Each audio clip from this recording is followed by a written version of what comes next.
All right, I'm just turning on this mic and I'm going, and I don't know why I'm wearing this ridiculous Kings hat. I don't want anything to do with this Kings team right now. Kings lose to the Detroit Pistons. This team is absolute torture to watch. A Pistons team that is second to last in the NBA scores 133 points on the Kings, who are up by 9 points with over 2 minutes remaining, or just over 2 minutes remaining in this game. They still find a way to lose. This team is just completely embarrassing. And if anybody thinks that this team isn't in desperate need of changes with this upcoming trade deadline, I don't know what to tell you. The good news is there are rumors galore surrounding this Kings team, a ton of smoke all over the place. The Kings are expected to be the most active team at this trade deadline, and thank goodness for that. The problem is a lot of these reports are conflicting each other from very prominent sources. We'll talk about it all on this, yes, painful episode of the Locked On Kings podcast.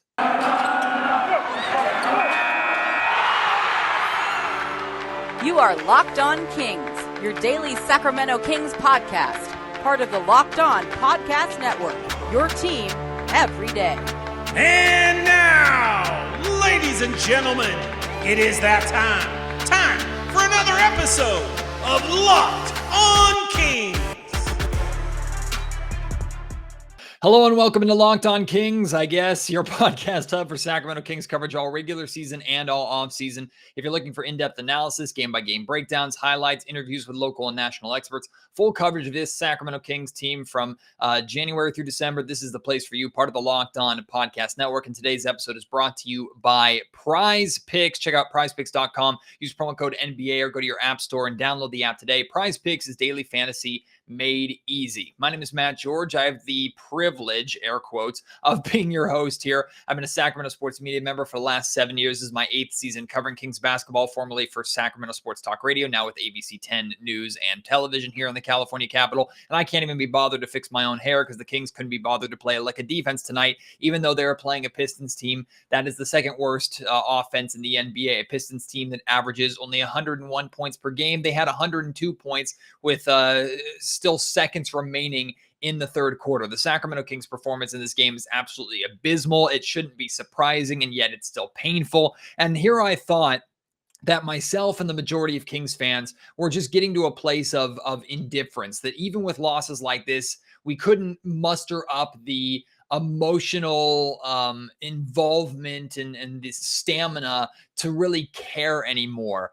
But honestly, like this loss just hits a new level, probably because of all of the conversation going on among Sacramento Kings fans about whether or not this team needs to be broken up to a significant capacity. There's lots of talks about going and sticking with this core of De'Aaron Fox and Tyrese Halliburton going forward. Talks about how many moves this Kings team needs to make, or if they just need to make minor moves to bring in better pieces to surround those two, and then maybe this team could turn into something.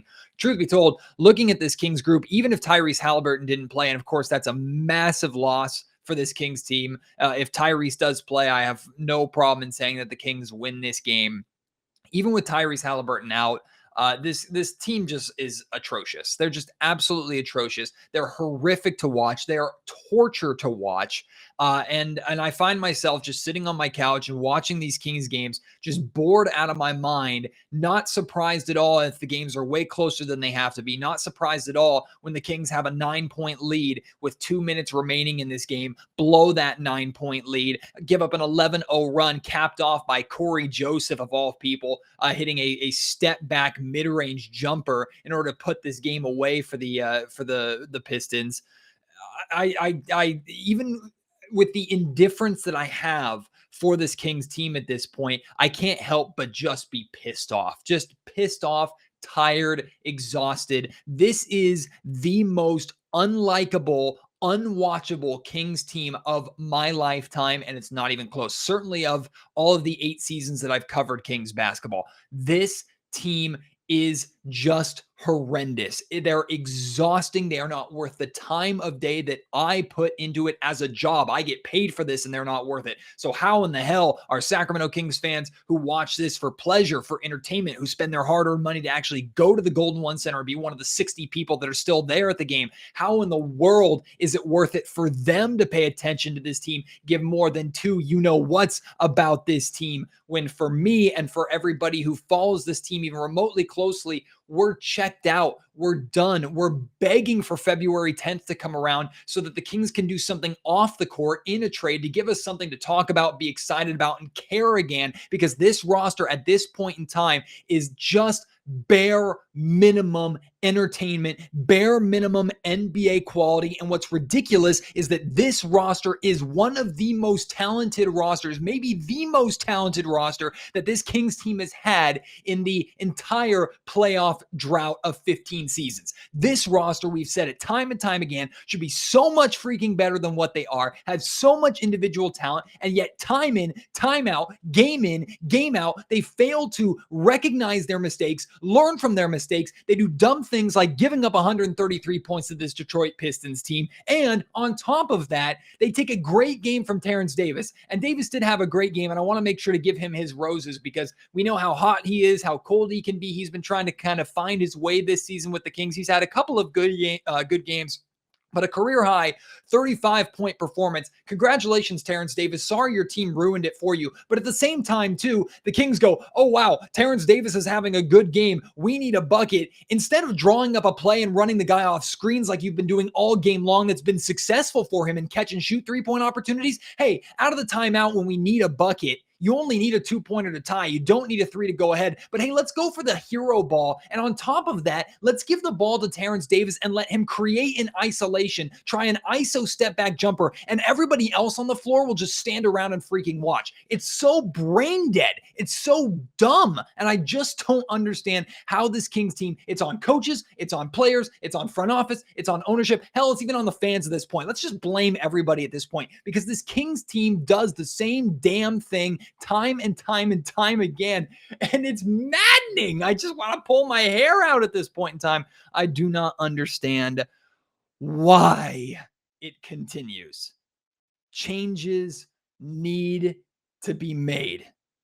Changes desperately need to be made. This Kings team has to do something at the trade deadline. And we know that Monte McNair, based off these rumors, when there's smoke, there's fire. Now, there's a lot of smoke around this Kings team. And we'll talk about all the rumors that have come out and been surrounding this Kings team over the last 48 hours or so. Not all of it is real. Not all of it is true. Hell, none of it may be true, but there's a fire somewhere. And I 100% believe through the conversations that I have, through what I know about Monte McNair, and from what I know, the pressure on Monte McNair from Kings ownership right now and the fan base on top of that, McNair and the Kings are trying to make a move. There's no doubt in my mind.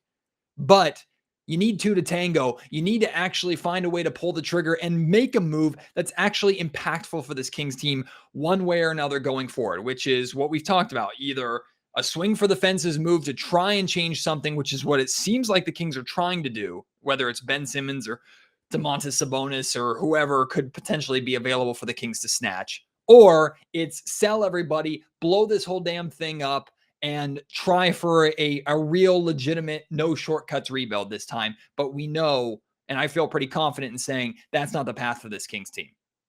But I don't know how Monte McNair can look at this roster, can look at this team, see the same mistakes that they make on a nightly basis, see this loss to the Detroit Pistons and say, yeah, we're just a piece or two away, a few mild adjustments away from this team being where we want it to be. Like, forget the play-in. Pretend the play-in doesn't exist. This Kings team is nowhere close to a playoff team in the Western Conference, and it's time for us to accept that fact.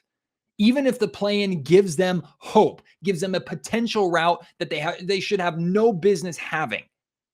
This team does not belong anywhere near the playoffs. They don't deserve it. So stop operating like they are.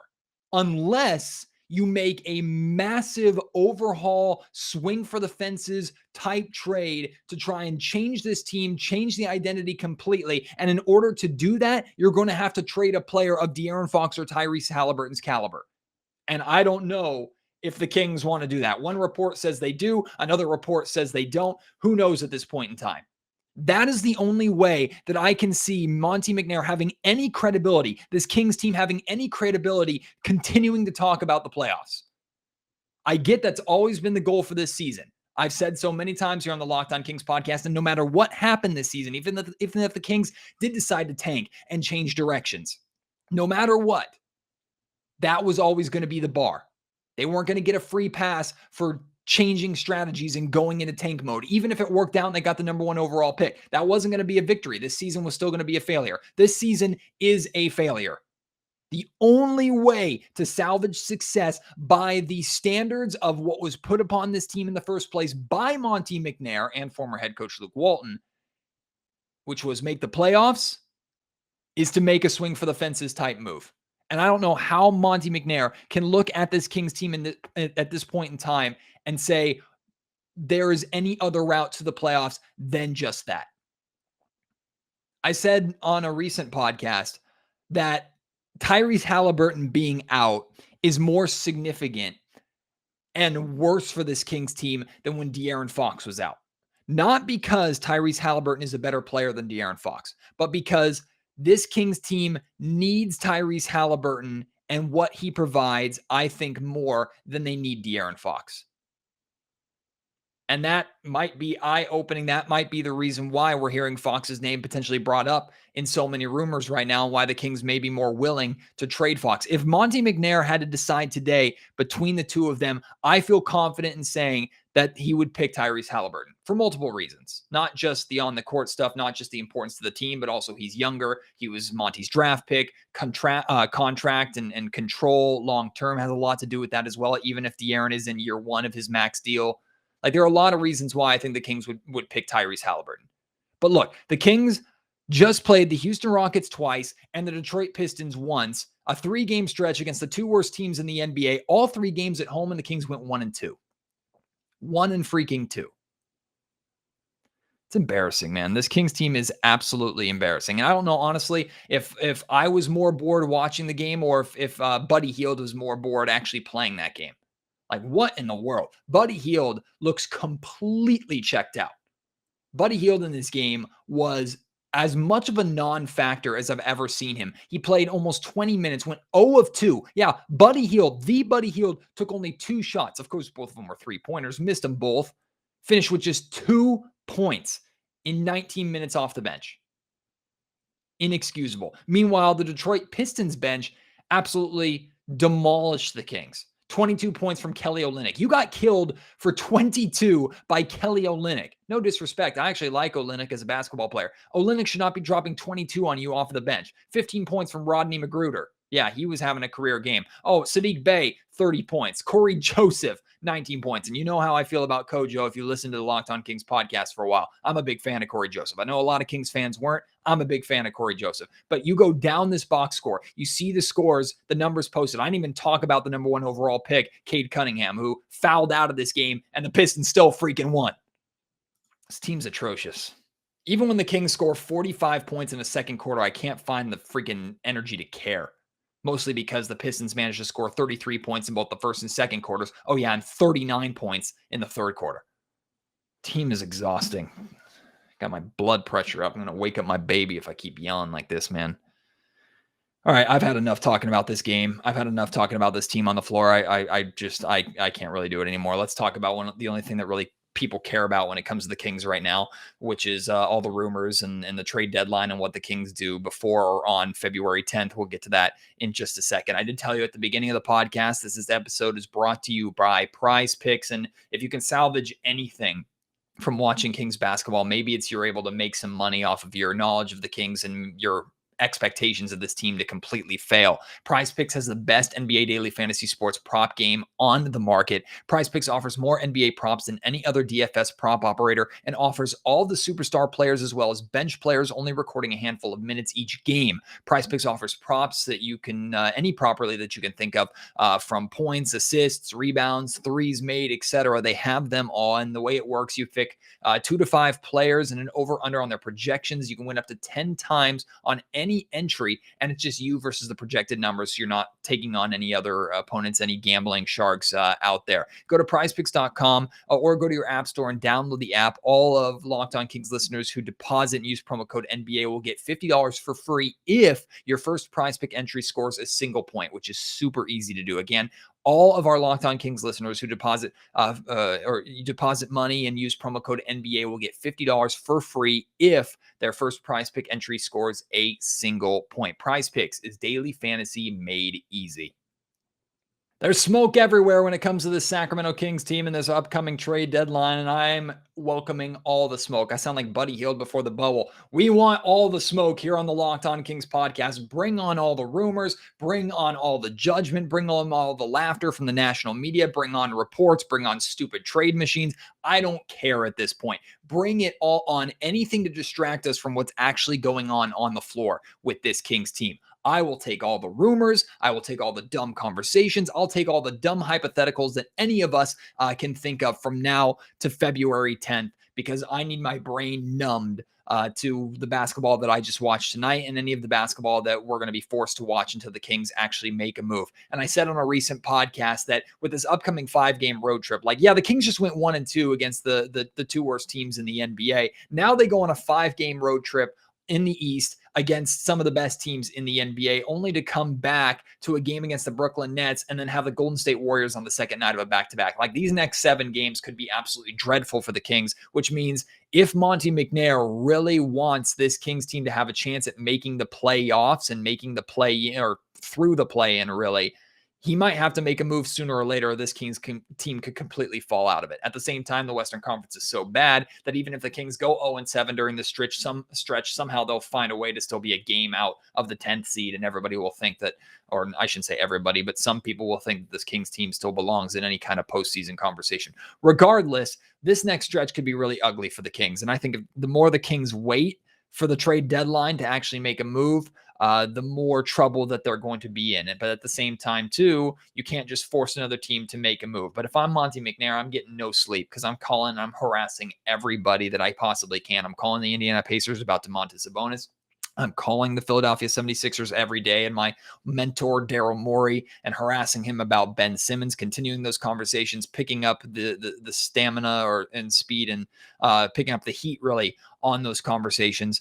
Because, I mean, at this point in time, there's really nothing else to do. And I bring up Ben Simmons and Domantas Sabonis specifically because Sam Amick of The Athletic said on a recent podcast on The Athletic that he's heard and he basically reported that Simmons is option number 1 for this Kings team right now, and Domantas Sabonis is option number 2. He said it's either Simmons or Domantas Sabonis that this Kings team is going after. Now, who knows if they're going to land either of them? It would be wonderful if they landed both of them, but that's really not going to happen. And the likelihood of them landing either of those two without giving up one of De'Aaron Fox and Tyrese Halliburton is extremely low. That's why Sam said that the Kings are including De'Aaron Fox in conversations, are willing to have conversations in regards to De'Aaron, that nobody on this Kings team is untouchable.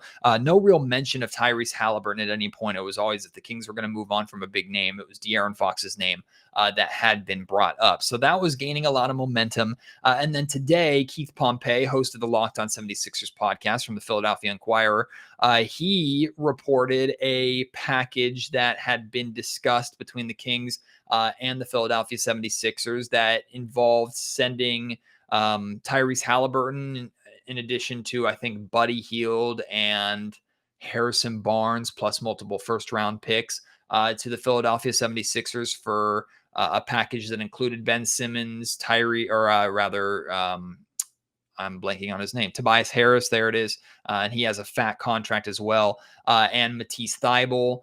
And apparently the Sixers weren't interested in that conversation, weren't interested in that package. Now that report is coming from someone on the Philadelphia side of things and Keith Pompey. And then Shams reported today, or released an article today, that the Kings are saying that they're not willing to trade De'Aaron Fox, that they want to continue to build around De'Aaron Fox and Tyrese Halliburton here in Sacramento, which, if that's the case, I understand that to some extent. I'm not necessarily mad at that, but at the same time, too, if you're trying to make a drastic season-saving move at this trade deadline without moving on from any one of those two, you're probably not getting that done, which means this Kings team is going to continue to be a disappointment. I'm not saying that I want the Kings to trade either of those two guys. I still think the two of them can work with the right pieces around them. But if there's really that much short-term pressure on Monte McNair to turn things around and get this team into the playoffs and into the postseason immediately, I don't know how you do that without trading one of those two guys. I don't know if I would bet one way or the other whether or not De'Aaron Fox is going to be on this roster on February 11th, I'd feel pretty confident putting money on the fact that Tyrese Halliburton is still going to be on this roster come February 11th. But all I know is that this smoke is picking up, it's getting thicker, and there's going to be more smoke that continues to surround this team. The amount of rumors, the amount of reports that are going to come about the Kings and who they're interested in trading for, pieces that this Kings team has that other teams are interested in, including, of course, Harrison Barnes and De'Aaron Fox.